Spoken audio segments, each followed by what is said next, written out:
Well, hello, General Hospital Daily Recap fans. Today's daily recap is for Thursday, December the 7th, 2023. Thursday, December the 7th. You know what? The show's kind of dragging on. Nothing too much happened, but you know what? I guess this is Thursday. Anyway, let's start. Let's dive right in. People still Christmas tree shopping. Diane took Robert to the lot pretending she wanted to buy a tree. Alexis kind of burst her out saying, I've never known you to have a tree. And Robert looks at her. He goes, I thought you said it was tradition. She goes, no, no, no. What I said was, I'm thinking of starting a tradition, starting one. And he goes, oh, Alexis is there with Gregory and Violet. Haven't seen little Miss Violet in forever. So um, Alexis went one way to look for special trees, and that's when she saw Diane and Robert and started talking to them. Soon enough, Gregory and Violet come around the tree, and Gregory is like, "Ugh, it's unfortunate seeing you here," something to that effect, talking to Diane. And I thought, how rude, how rude. And Violet looked up and she goes, why would you say it's unfortunate seeing her here? See, now you should have been embarrassed, Grandpa. So Diane kind of looks at him and she looks down at Violet and she goes, you know, I think we're done shopping for the day. And so Robert says, come on, let's go get something special. So they leave. And Violet looks at him, or maybe Violet said that after Diane, because when he said that, I think that's when Diane took her leave. And or whatever, who cares? Either she was there or she wasn't. And so Alexis ends up saying, hey, Violet, you know what? Why don't you go ahead and look over there for that special treat, but stay where we can see you, right? And Gregory said, but stay where we can see you. And so Alexis said, now, was that necessary?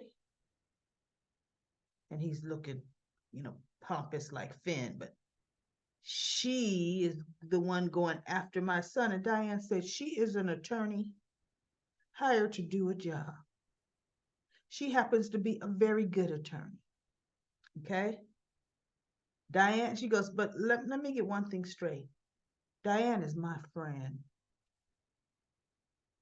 Okay. And I respect her. She's going to represent her clients at the best of her ability. Right. So Gregory felt stupid and he felt, yeah, you should feel stupid. And then Alexis said how, she and Martin were prepping Finn for the deposition. And he goes, oh, I didn't know you did that. She just said how, you know what, it felt good pretending to be a lawyer. It felt good, you know, being being opposing and anyway, helping get Finn ready. I honestly don't know that they're gonna let Alexis get her law license back because she goes, something that I did for most of my life that I love doing. It felt good to practice doing it again. And so I'm thinking, who said she was disbarred forever? You know, I think in a couple years, Alexis could get her law license back. But you know what? We get to see more of her as the editor of The Invader. Even though we saw a lot of Alexis as an attorney, but realistically, when she doesn't have a case to try or client to represent, what do we really see her do? How much work we see Molly doing? Well, we really didn't see Alexis. Yeah, she was representing somebody usually. But I like her more. She has a bigger reach to me doing what she's doing now. So I'm liking that. Then we have Dante wanted Anna to meet him at the the morgue. They want to look at Forsyth's body again. Dante got some info, everybody. And the info is this. Charlotte did not set Anna's fire. I didn't think she did. I did not think she did. It was for Seth. Dante said they found a piece of clothing ripped on a branch outside her home. It had accelerant on it, and it had, you know, been charred a bit, meaning he got a little nicked in the fire, okay? Throwing all that accelerant around, had a little burn on his leg. And he says it had DNA. They were able to test the DNA positive for Forsyth. Now Anna knows for sure it was him, which was good. I'm happy that they got that kind of closure with that. And so the coroner came in, he was pissed because the WSB came in, confiscated the body, confiscated all the notes, his records, and everything. And he says, I hate it when some bureaucratic agency comes in and does that. He says, I work well with all state and local agencies, and they don't do what this WSB did, you know. So Anna and Dante looked at each other like, cleaning up the mess. So Anna says, somebody high up ordered this cleanup. And Dante says, yeah, you know, Anna, you had that evidence on Forsyth, but Forsyth, she goes, but we didn't find it on it. So that means he put it somewhere for insurance. And so Dante said, like you did? And she said, yeah. She said, but Forsyth must have been surveilling me after the fire. He probably thought it was in my house, but he didn't know for sure. So he was watching me. And then he saw Robert and I bringing that case into Maxie's apartment. She said, okay, then those files are still out there. And so Dante says, but who else, Anna? Then somebody else must be implicated in those files. And Anna is like, I don't know. She said, and now that all my records are gone, you know, all the files around that time, my journal, she said, because perhaps with time I could piece together who else, you know, who would want to come in and cover this up. She said, but it's somebody with a lot of reach. So she tells Dante, thank you very much, and I'm going to take it from here. He goes, wait, what? What you mean, thank you, you're going to take it from here? She goes, I will not put not one other person I care about in danger because of my past. I'm done with that.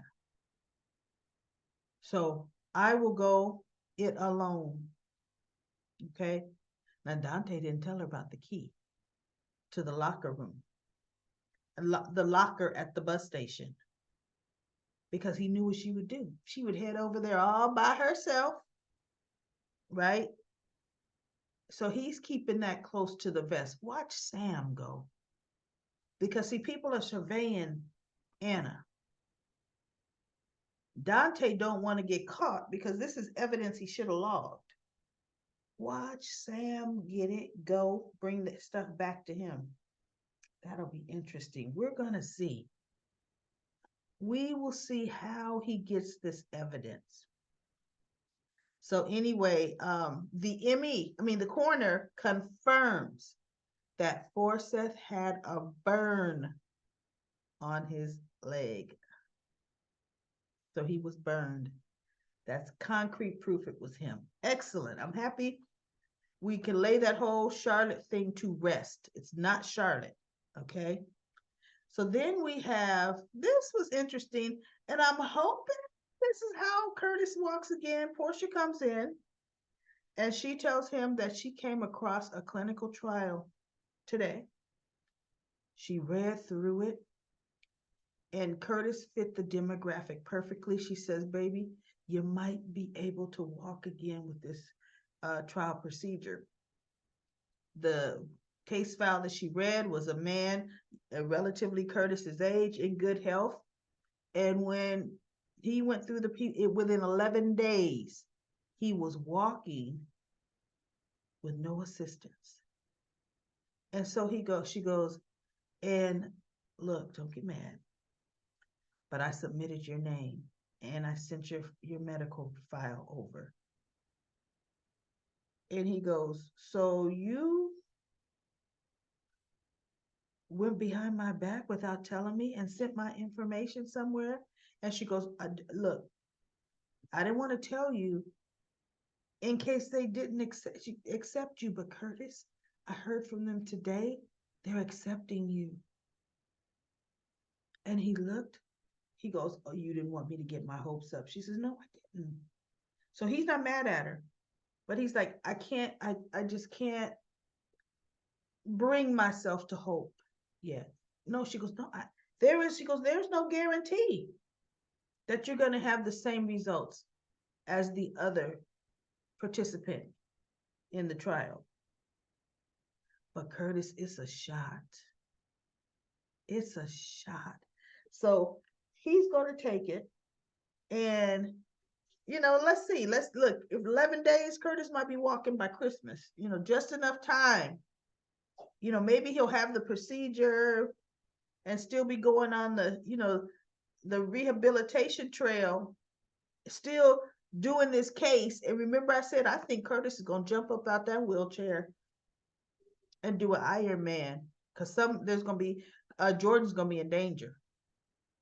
So good. I'm happy they're going this route. Let's let him get this. Let's, hopefully it's an outpatient procedure, because look, a gunshot wound, you out in the hospital in 2 days. So look, let's make this quick, lickety split, right?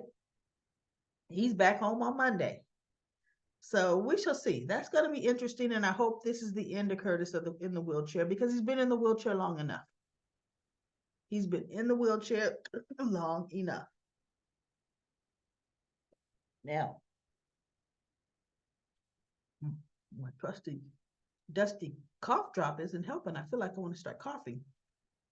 Now, Scott and Lucy, back and forth with them, fast forward. I didn't want to hear Scott and Lucy, and I didn't want to see Scott and Lucy. So I can't even tell you what they talked about, everybody. Just can't do it, won't do it. So this was good. Guess who turns back up wanting a BLT that people are raving about? Oh, she said, oh, our BLTs, that's the specialty. And he goes, I want a BLT. And so she calls her waitress over. She goes, he like a BLT? She goes, you want fries? He goes, yeah. You want a shake? Oh, no. So he sits, so Carly's waitress takes the order to the back. And we have Carly is sitting there. Robert and Diane walk in. And she sees them, so she walks over to them, and they're talking and they're saying they've been to the Christmas tree lot, and she better go early because the trees are being taken up real quick, and yada yada yada. And Forsyth is looking, because see, Robert would recognize him. Not Forsyth, I'm sorry, Brennan, Mr. Brennan. Robert would recognize him, so he kind of puts one finger up, by his face. And I'm thinking, yeah, that I don't know who you are doing that. You're right. Perfect disguise. Because see, look, right now, everybody, if I put my finger right here, can you still tell that's me? Changes my whole look, right? You cannot tell that this is Daily Recap Lady. Oh. I'm like, that's ridiculous. So anyway, Robert and Diane are laughing it up, and Carly gets them some hot chocolate, and they're saying they're going to go for a walk in the park. And she looks over. At that point, Robert and Diane are leaving. Carly's girl says, the order's up. So she takes the BLT and fries, and she turns and she looks, and Brennan is gone. Of course, he was gone. They didn't want Robert to see him. So then he comes back later with this huge bouquet. And Carly says, I didn't peg you for a dine and dasher. Or shall I say order and dasher? And he goes, no, no, I got an international call and I was getting a horrible cell service. So I had to go back to my hotel room to get my sat phone and make the call. And he goes, I brought you these. And she's like, oh, and she kind of smiles and she looks, why would you bring me flowers? She goes, you didn't have to bring me flowers. And he goes, look, they weren't doing nothing but sitting around in my hotel room. And I thought, way to diminish your gift, man. You just got demoted 10 suave debonair points by saying some crap like that. You mean you looked around in your hotel room and said, oh, I'm getting ready to steal these flowers in this vase.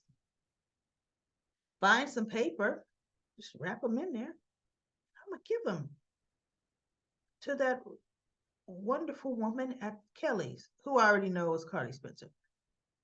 And you know what, MetroCard?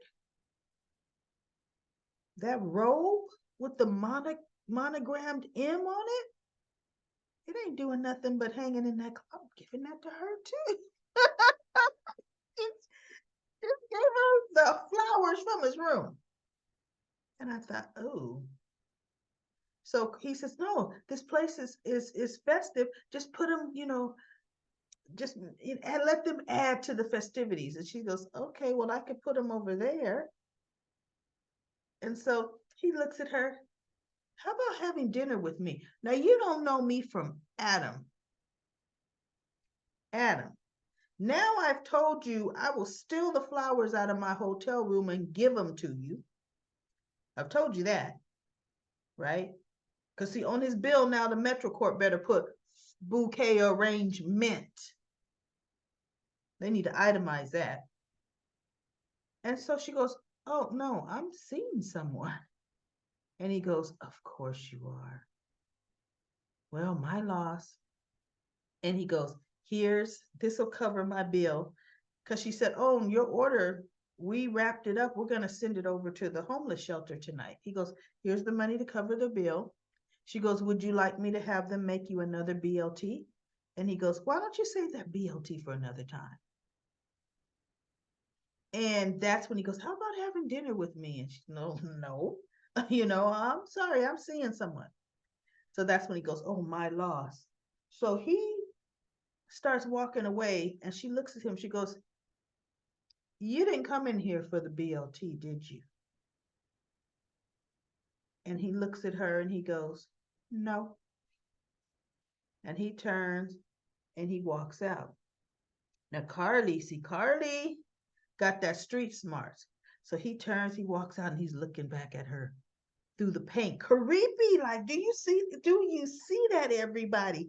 Creepy, like, kind of got a chill. I'm like, ooh, oh my God, serial killer? Right? And she's like, huh, uh-huh. Something ain't right here. Something's not right. Because my spidey senses are going off. Uh-huh. I wouldn't be surprised if she doesn't mention to Sonny, you know what? There's some stranger in town. And he seemed to make an a point to seek me out. Carly been around. She know people come after Sonny through her. She knows that. And now Brennan kind of rushed it too much with the come have dinner with me. I don't know you from Adam, man. Absolutely not. Absolutely not. So that's getting ready to spice up, thicken up, do whatever else up it's gonna do. But this is gonna prove to be a good storyline. So let's go to comment corner. Comment corner. DB says, came to support the channel, but the show's been slow. Yes, the show has been slow, DB. Started out great in November. I thought it was going to go through November with a... nope, hit the skids. Horrible sweeps. Horrible soap sweeps. P. Merle says, poor Finn. He strongly advised the patient to come back in for further testing. Unfortunately, the patient continued his cross country travels for 2 more months. Of course, no one will take this fact into consideration. They view the situation as blaming the victim. Unless the Muldoons renege and drop the lawsuit, I fear Finn is doomed. He'll probably go back to Doctors Without Borders and leave Liz heartbroken. And then Lucy says, Brennan is an interesting guy. He knows a lot more than he's saying, and he knows a lot more people around Port Chuck, too. P. Merle says, interesting and scary. Yep, that look at him looking through them. Oh, my goodness. He speaks of taking Anna and Sonny out like he's ordering lunch. Wow. So we shall see. That's it for Comic Corner. Comic Corner. I will be back tomorrow, everyone, with another daily recap of General Hospital.